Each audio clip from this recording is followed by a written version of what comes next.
অনেক কিছু নির্ধারণ করে, যেমন প্রত্যেকটি জিনিসের সীমারেখা। শরীরের মধ্যে থাকা জল, তার মাত্রাও এই নিয়তি নির্ধারিত করে রেখেছে।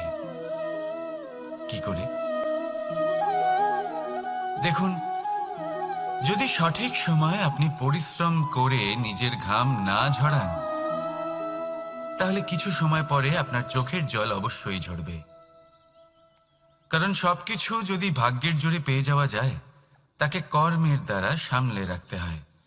যদি পরিশ্রম করতে থাকেন, তাহলে যা পেয়েছেন তা সামলে রাখতে পারবেন, আর যা যা আপনি পেতে চান তা অবশ্যই পাবেন। কিন্তু যদি পরিশ্রমের থেকে দূরে থাকেন, তাহলে যা পেয়েছেন তা তো হারিয়ে ফেলবেনই, আর যা পেতে চান তার তো কোনো প্রশ্নই ওঠে না, আর বয়ে যাবে শুধুমাত্র অশ্রু। এবার সিদ্ধান্ত আপনার। কি ঝরাতে চাইবেন আপনি? ঘাম নাকি অশ্রু? রাধা রাধা। এই জীবনে মানুষ শুধু তিনটি জিনিসের পেছনে ছোটে: ছায়া অর্থাৎ সঙ্গী সম্মান, কায়া অর্থাৎ সুন্দর বলিষ্ঠ শরীর, আর তৃতীয় হল মায়া অর্থাৎ ঐশ্বর্য। এবার অবাক করার মতো বিষয় হলো, সময় এলে পরে এই তিনটি বস্তুই সবার আগে আপনাকে ত্যাগ করে।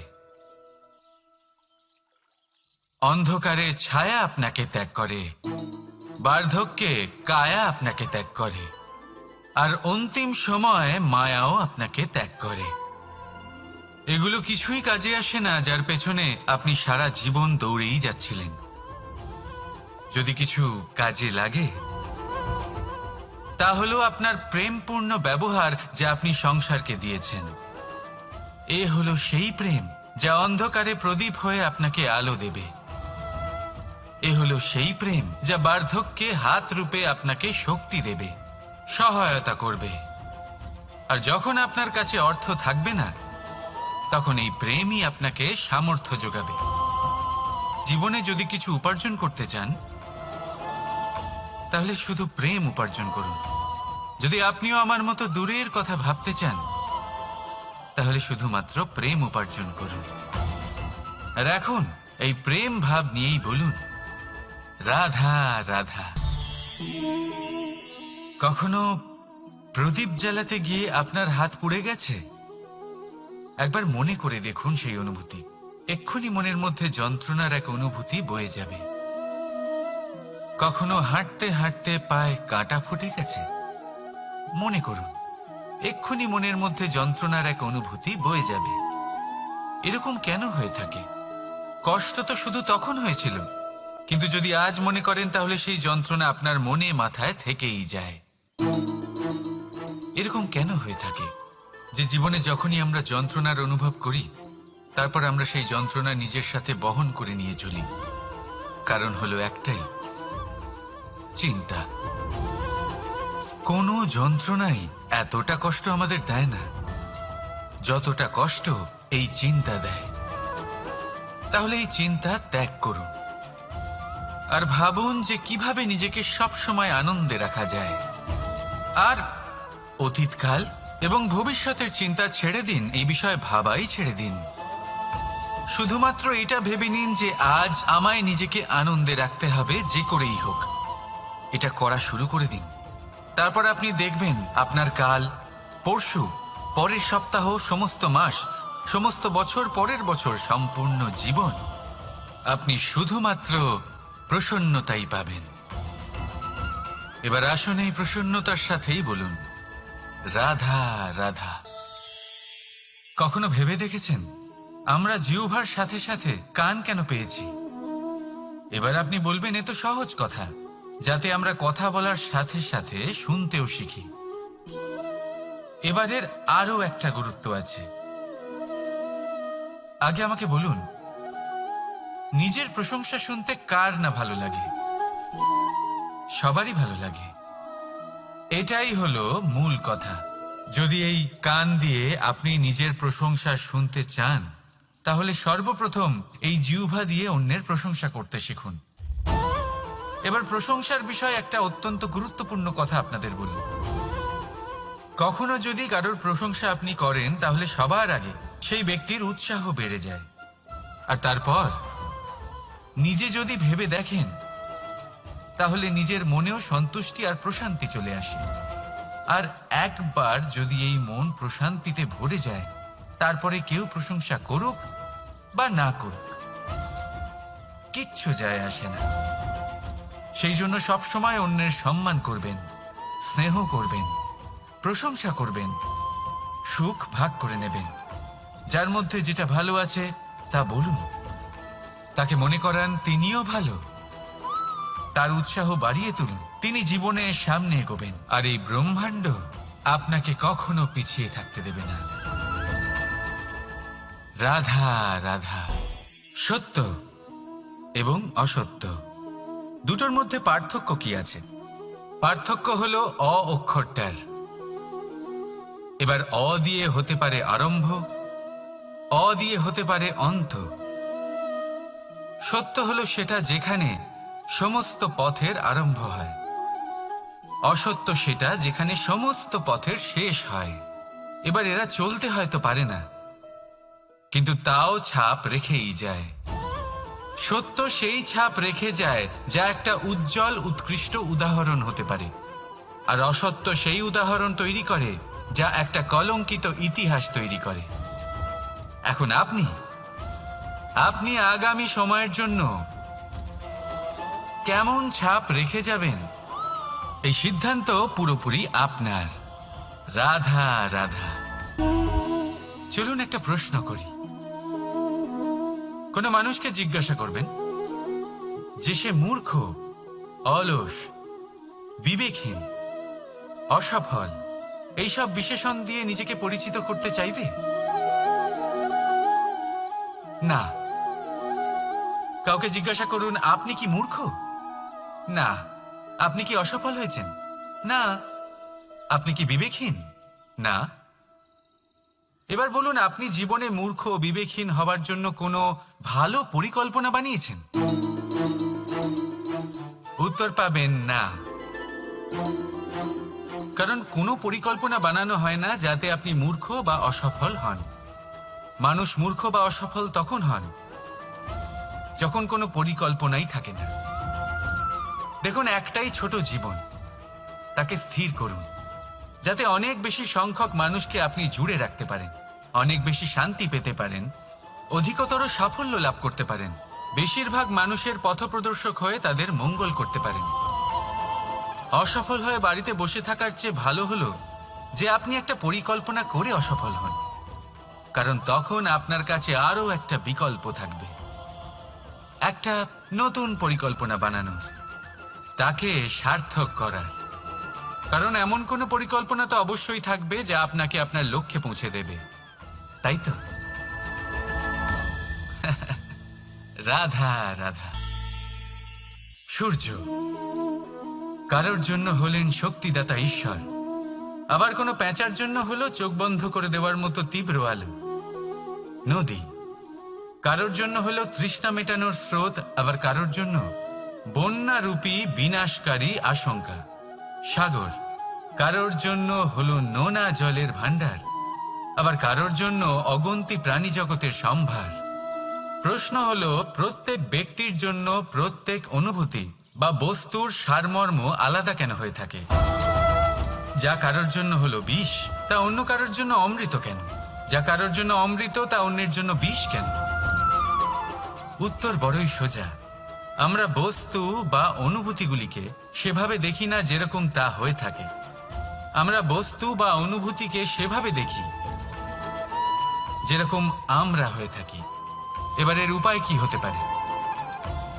নিজেকে পরিশুদ্ধ করুন, সব কিছুই শুদ্ধ হবে। রাধা রাধা।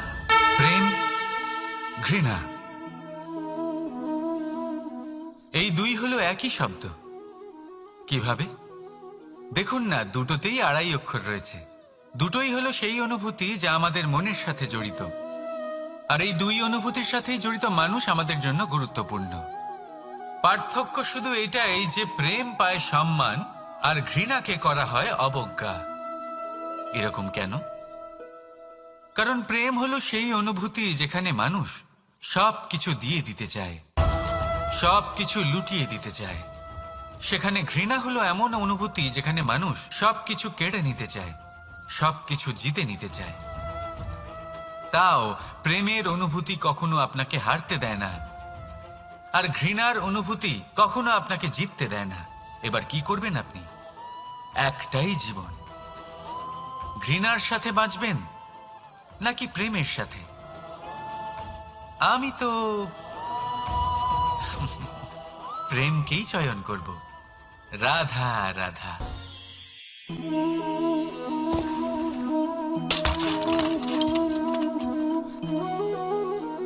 এ কি হলো? আমি আঘাত পেতেই এটা হাত থেকে পড়ে গেল কেন, ভেঙে গেল কেন? এবার আপনি বলবেন এরকমই তো হয়ে থাকে এই জীবনে, এই সংসারে। আঘাত লাগার পরে আমাদের হাতে যা থাকে তা পড়ে যায়, যা তৈরি হয় তা ভেঙেও যায়। কিন্তু এটা কি সত্যি? আপনাকে একটা কথা বলে রাখি, আঘাত পেয়ে পড়ে যাবার পরে সংসারের যে কোনো বস্তুই হাত থেকে পড়ে যাক না কেন, সাফল্য অবশ্যই আসে। যতই খারাপভাবে আপনি পড়ে যান, আপনি আঘাত পান, ভবিষ্যৎ অবশ্যই ভালো হবে। কারণ এই আঘাত, অসফলতা, এই অসুবিধা, এগুলো আমাদের এমনভাবে পরিশুদ্ধ করে যেমন আগুন সোনাকে করে থাকে। সেই জন্য জীবনে শুধু সামনে এগোতে থাকুন, দৃঢ়তার সাথে এগোতে থাকুন, আর কখনো আঘাত পেয়ে পড়ে যেতে ভয় পাবেন না। কারণ এটা আসন্ন সাফল্যের সংকেত।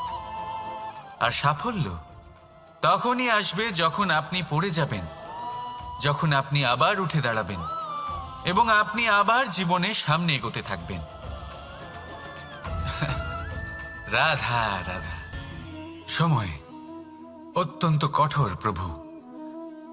আপনি অনেক লোককে এটা বলতে শুনে থাকবেন, আমার কাছে এত সময় নেই, এই কাজে আসলে অনেক সময় লেগে যাবে, এই বিষয়ে ভাবার জন্য আমার সময় লাগবে।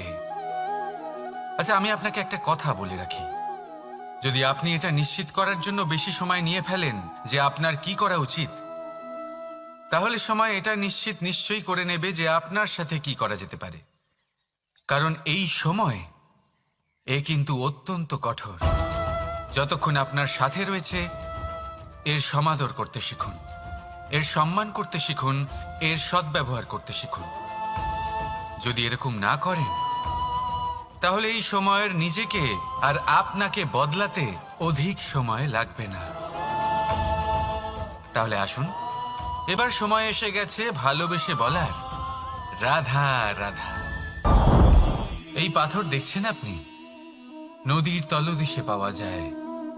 প্রয়াস করতে থাকে যাতে নদীর জল প্রবাহকে আটকাতে পারে। আটকাতে কি পারে? কখনোই নয়, বরং তার ধারালো কোণাগুলো মসৃণ হয়ে যায়। এবার এ থেকে কি শিক্ষা পাওয়া যায়? এর থেকে এটাই শিক্ষা পাওয়া যায়, যে ব্যক্তি দৃঢ়তার সাথে জীবনে শুধু আগে এগোতে থাকেন না থেমে, তিনি না শুধু নিজের লক্ষ্য প্রাপ্তি করতে পারেন, বরং নিজের পথের সমস্ত বাধার অস্তিত্বই পাল্টে দিতে পারেন। তাহলে আপনি কি হতে চাইবেন? সেই ব্যক্তি যিনি নিজের বাধাকে দূরে ঠেলে আগে এগোতে পারেন, নাকি সেই ব্যক্তি যিনি অন্য কারোর পথে বাধা হয়ে থেকে তার নিজের অস্তিত্বই হারিয়ে ফেলেন? সিদ্ধান্ত হলো আপনার। রাধা রাধা।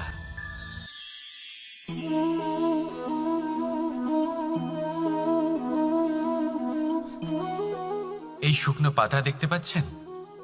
এটা কখনো গাছের ডালে ছিল, সবুজ তরতাজা, বৃক্ষকে পুষ্টি দান করত। কিন্তু যেই এটা শুকিয়ে গেল, যেই ও পুষ্টি সরবরাহ করা বন্ধ করে দিল, ওকে ফেলে দেওয়া হলো। এবার আপনি বলবেন এটাই তো হলো সত্যি, এটাই তো হলো সংসারের তিক্ত সত্যি। এই সংসার ততক্ষণ পর্যন্তই আপনাকে নিজের সাথে রাখবে যতক্ষণ আপনি নিজেকে উপযুক্ত বানিয়ে রাখতে পারবেন। আমি এটা বলবো না যে এটা হলো মিথ্যে, কিন্তু এটা অবশ্যই বলবো যে এটা সম্পূর্ণ সত্যি নয়। সম্পূর্ণ সত্যি হলো এটাই যে যদি আপনি চান তাহলে চিরকালের জন্য সংসারকে পুষ্টি দান করতে পারেন, আর চিরকালের জন্য সংসার আপনাকে নিজের সঙ্গে রাখতে পারে। কিভাবে? এই শুকনো পাতার উদাহরণই আপনাকে দিচ্ছি। এই শুকনো পাতা প্রথমে টুকরো হবে, তারপরে বৃষ্টির জলের সাথে গলে যাবে, তারপর সার হবে, তারপর সেই বৃক্ষের গোড়াতেই সমাহিত হবে, একটা নতুন অঙ্কুরকে একটা নতুন জীবন দেবে। তাহলে আপনি ভাবুন আপনি নিজের জীবনের সাথে কি করতে চান।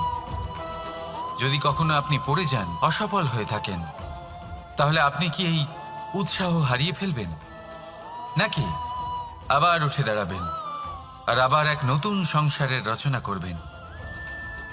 সিদ্ধান্ত আপনার। রাধা রাধা। এই ধৈর্য কি কোনো গুণ, কোনো অনুভূতি, কোনো দৃষ্টিভঙ্গি? আমার জন্য ধৈর্য এক বাহন। আপনি হয়তো ভাবছেন এই কেমন বাহন? বাহন তো ঘোড়া হতে পারে, হাতি হতে পারে, উটও হতে পারে, কিন্তু ধৈর্যকে বাহন বানানো মানে? চলুন আপনাকে একটা কথা বোঝাই। পৃথিবীতে এমন কোনো বাহন নেই যে তার আরোহীকে আছড়ে ফেলেনি। সেটা উট হোক বা হাতি হোক বা ঘোড়া হোক, চলতে চলতে কখনো নড়বড় করেই বসে। তারপর সেই আরোহী পড়ে কারোর পায়, তারপর পড়ে তার নিজের নজরে। কিন্তু ধৈর্যরূপী বাহন কখনো কাউকে ফেলে না, কখনো না। না সেই আরোহী কারোর পায়ে পড়ে, আর না তো নিজের নজরে। কারণ ধৈর্য আপনাকে বিবেক প্রদান করে, বিবেক আপনাকে পরিকল্পনায় সাহায্য করে, আর পরিকল্পনা প্রদান করে আপনাকে শক্তি, আপনার লক্ষ্যের দিকে অগ্রসর হওয়ার। বুঝলেন? ধৈর্যকে সঙ্গে রাখুন, নিজেকে আরো ধৈর্যশীল করে তুলুন। এই ধৈর্যের সাহায্যে আরোহণ করে দেখুন কিভাবে এই বাহন আপনাকে আপনার গন্তব্যে পৌঁছে দেবে। রাধা রাধা। অর্ধাঙ্গিনী। আপনার জীবনে অর্ধাঙ্গিনীর ভূমিকা কি হতে পারে? আপনি বলবেন সেরকমই যেমন আমার জীবনে রুক্মিণীর ভূমিকা। এটা সত্যি, কিন্তু এটাও সত্যি কথা যে আমার আর রুক্মিণীর এই সম্পর্ক, তাকে আরো গভীর করার জন্য অত্যন্ত প্রয়োজনীয় হলো আমরা প্রথমে বন্ধু হই। একজন ভালো স্বামী বা স্ত্রী হবার প্রথম পদক্ষেপ বন্ধুত্ব, অর্থাৎ সখা প্রেম। যতক্ষণ না এক স্বামী স্ত্রী নিজেদের সম্পর্কে বন্ধুত্বের মাহাত্ম্য বুঝতে পারবেন না, ততক্ষণ এই সম্পর্ক যেন অপূর্ণ থেকে যাবে। আর তারপর এই সম্পর্কে জন্ম নেয় সেই অনুভূতি, যেমন অধিকার, যেমন অভিমান। এই দুই ভাবনা যা এই সম্পর্ক ভাঙার প্রথম পদক্ষেপ হয়ে থাকে। সেই জন্য নিজের দাম্পত্য জীবনে অধিকার ফলানোর আগে নিজেকে জিজ্ঞাসা করুন, আপনি কি আপনার জীবনসঙ্গীর সব থেকে ভালো সখা হতে পেরেছেন? সম্পর্ক আরো উন্নত হবে। রাধা রাধা। বিবাহ। একজন নারীর জীবনে বিবাহের গুরুত্ব কতটা? আসুন আমরা কথা বলি রুক্মিণীকে নিয়ে।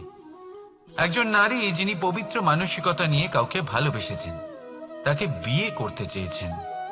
এবার বিয়ে মানে কাউকে পাওয়া, মানে কারোর হাত ধরে আগামী সমস্ত জীবন তার সাথে কাটিয়ে দেওয়া। এবার আমার হাত ধরে রুক্মিণী বিয়ের সুখ তো নিশ্চয়ই পেয়েছে, কিন্তু ওর এই প্রেমের যাত্রা এর অন্ত হলো না, বরং তা শুরু হলো। এবার রুক্মিণীর জীবনে সেই অধ্যায় শুরু হয়ে গেছে যেখানে ওকে সেই মানুষকে বুঝতে হবে যার হাত ধরে সমস্ত জীবন অতিবাহিত করার সিদ্ধান্ত নিয়েছে সে। এবার এরকম একটা সময় প্রত্যেকের জীবনে এসে থাকে। প্রত্যেকের মানে আপনারও। আপনার জীবনেও এমন এক সময় আসবে, তার জন্য তৈরি থাকুন। নিজের মনে যা যা বিকার আছে তা কোথাও ত্যাগ করে আসুন, আর পরিশুদ্ধ ভালোবাসা দিয়ে, পবিত্র মন দিয়ে নিজের জীবন সাথীকে বোঝার চেষ্টা করুন, কোনো আশা না রেখে। যদি এরকম করতে পারেন তবেই কঠিন পরীক্ষায় উত্তীর্ণ হবেন, নয়তো নয়। রাধা রাধা। অনেকে আমাকে অনেকবার জিজ্ঞেস করেছেন যে কানাই, রুক্মিণী হলো তোমার অর্ধাঙ্গিনী, তাহলে কেন ওর এই যাত্রা এত কঠিন হলো? কেন তোমার এই অগাধ অখণ্ড ভালোবাসা পাওয়ার জন্য ওকে এত কঠিন পরীক্ষার সম্মুখীন হতে হলো? আসুন আমি আপনাকে একটা কথা বোঝাই। অগাধ অখণ্ড ভালোবাসার এই পথ, তা তো কঠিনই হবে। এবার এরকমই এক যাত্রা করতে হয়েছে রুক্মিণীকে, পরিশুদ্ধ ভালোবাসা বুঝতে পারার যাত্রা।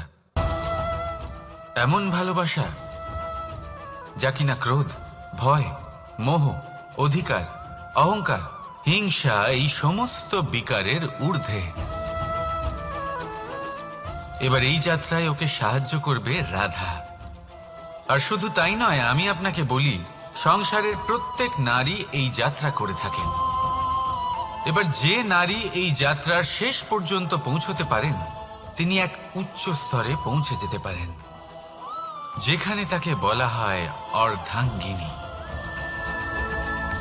রাধা রাধা। সমস্যা।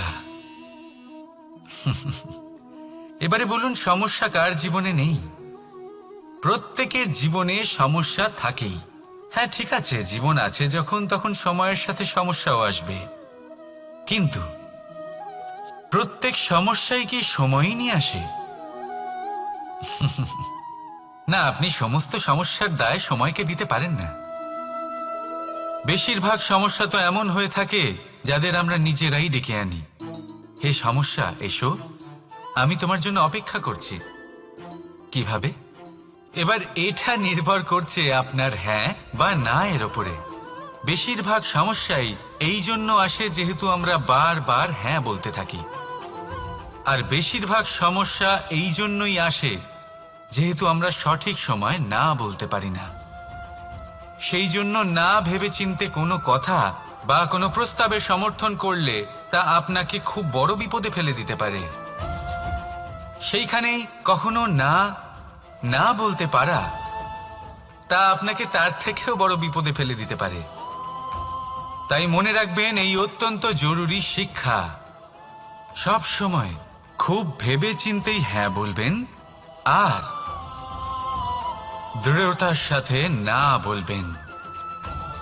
আর বিশ্বাস করুন, আপনার জীবন অত্যন্ত সুখময় হয়ে যাবে।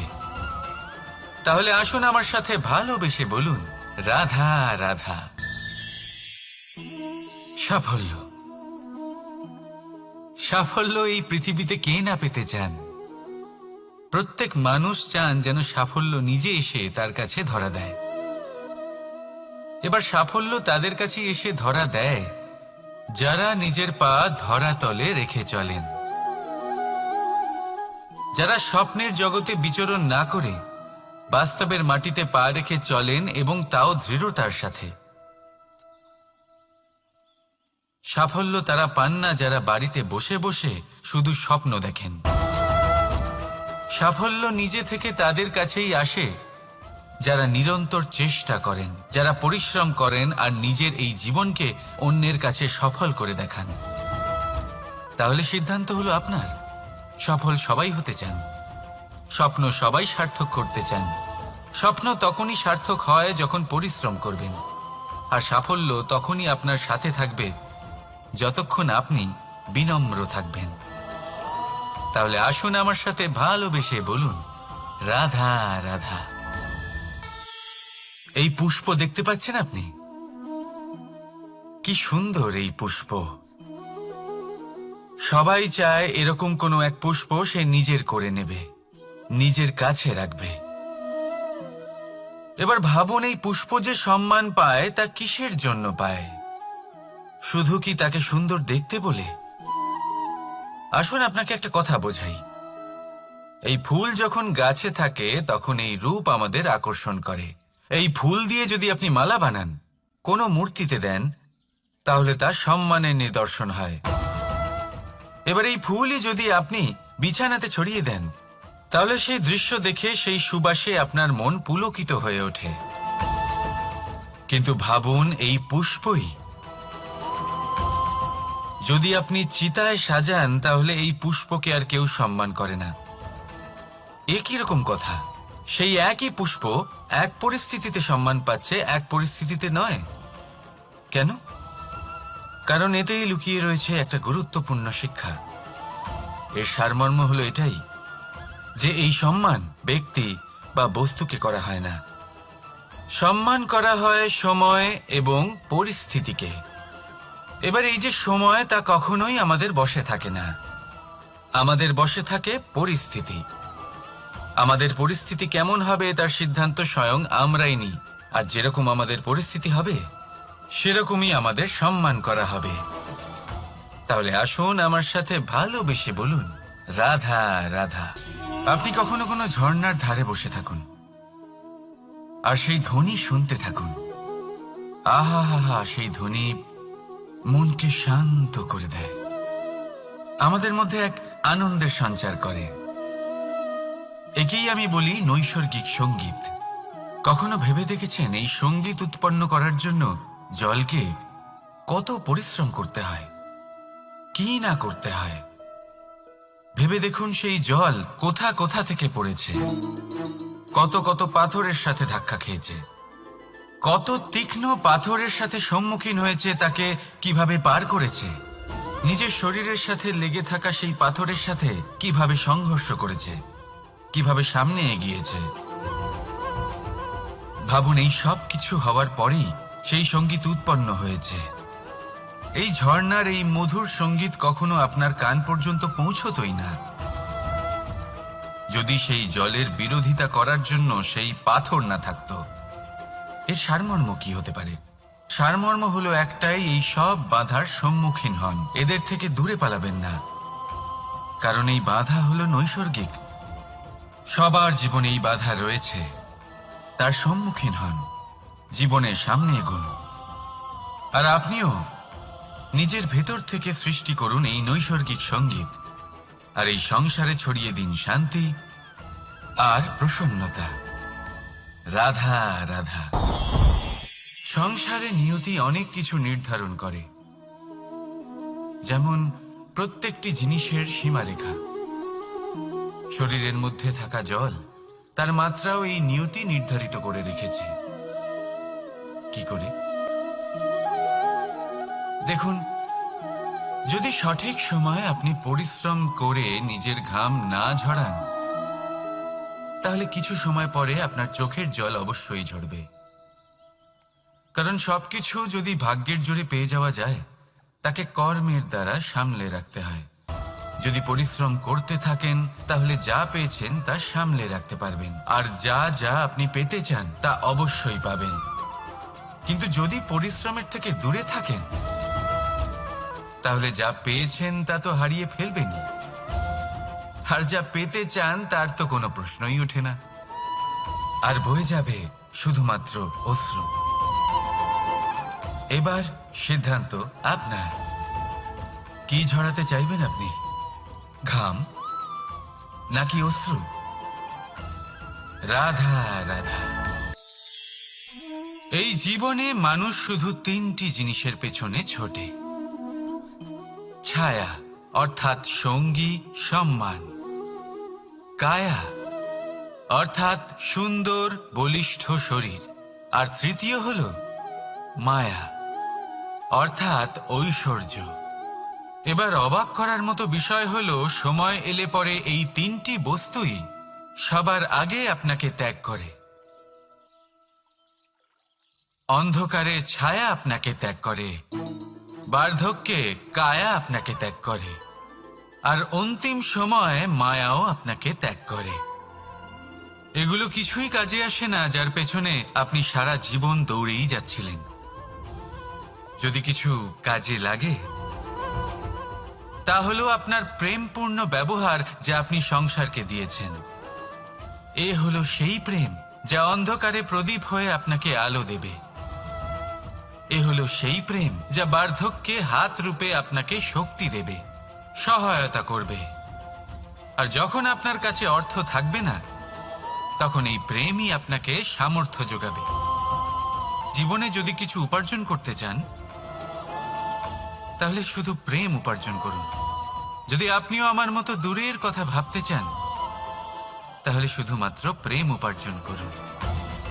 আর এখন এই প্রেম ভাব নিয়েই বলুন, রাধা রাধা। কখনো প্রদীপ জ্বালাতে গিয়ে আপনার হাত পুড়ে গেছে? একবার মনে করে দেখুন সেই অনুভূতি। এক্ষুনি মনের মধ্যে যন্ত্রণার এক অনুভূতি বয়ে যাবে। কখনো হাঁটতে হাঁটতে পায়ে কাঁটা ফুটে গেছে? মনে করুন, এক্ষুনি মনের মধ্যে যন্ত্রণার এক অনুভূতি বয়ে যাবে। এরকম কেন হয়ে থাকে?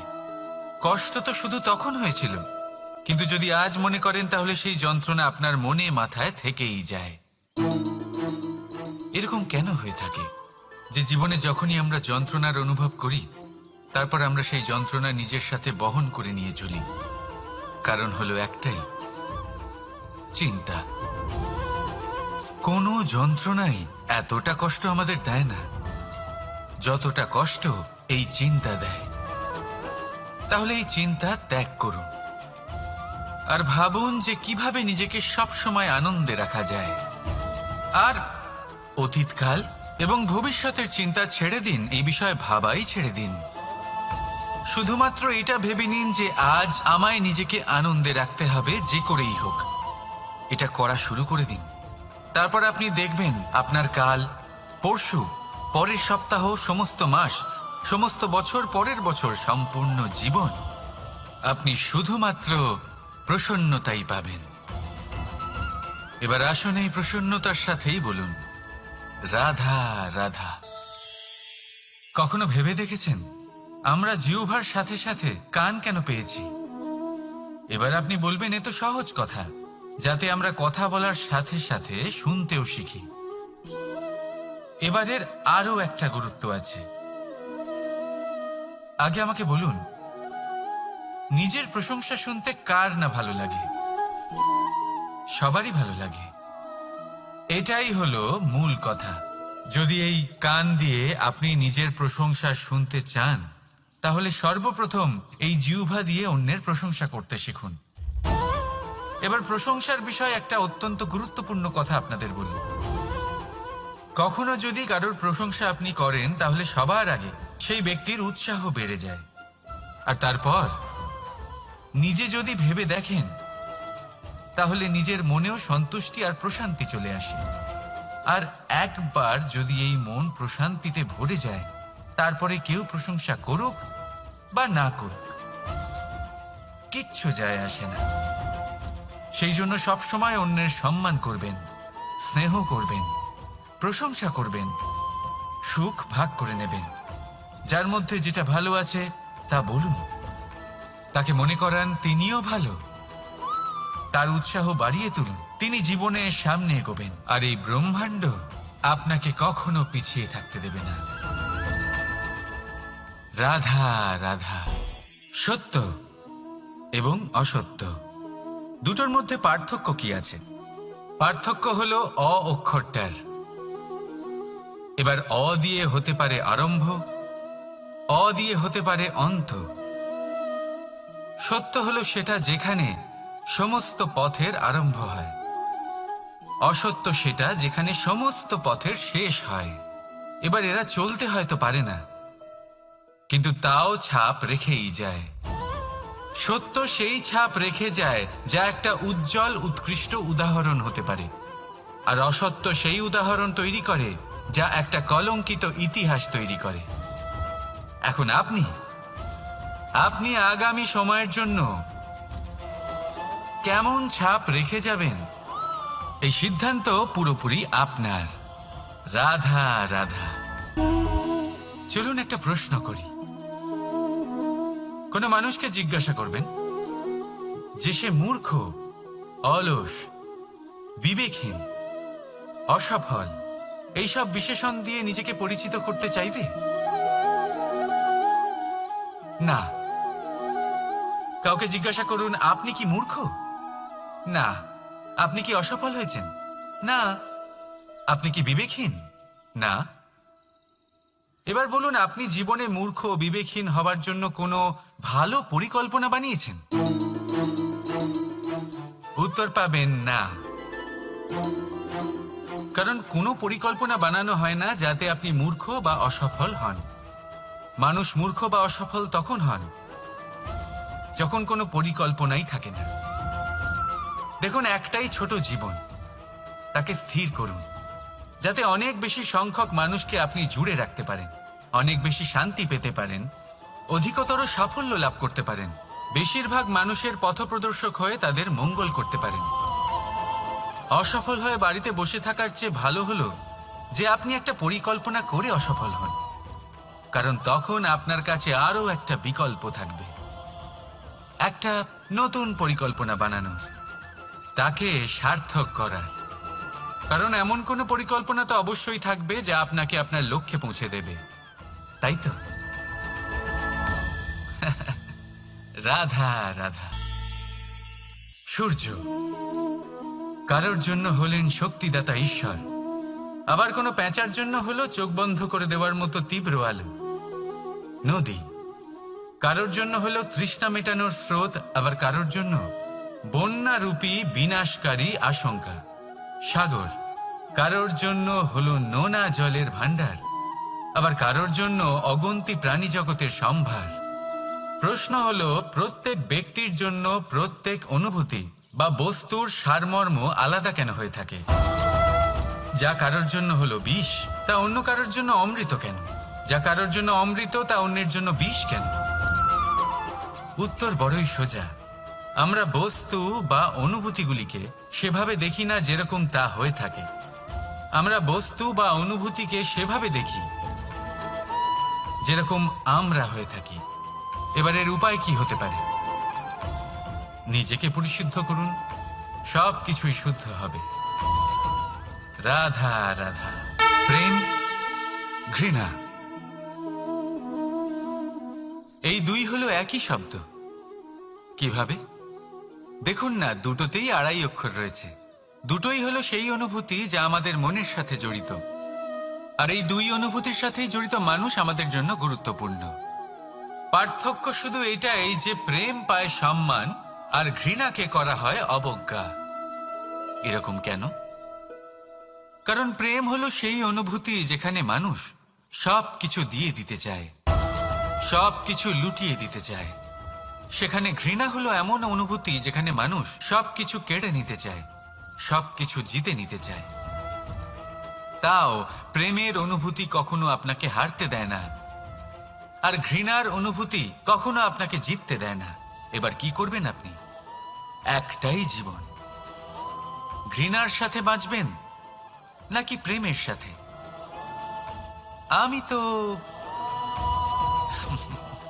প্রেমকেই চয়ন করব। রাধা রাধা।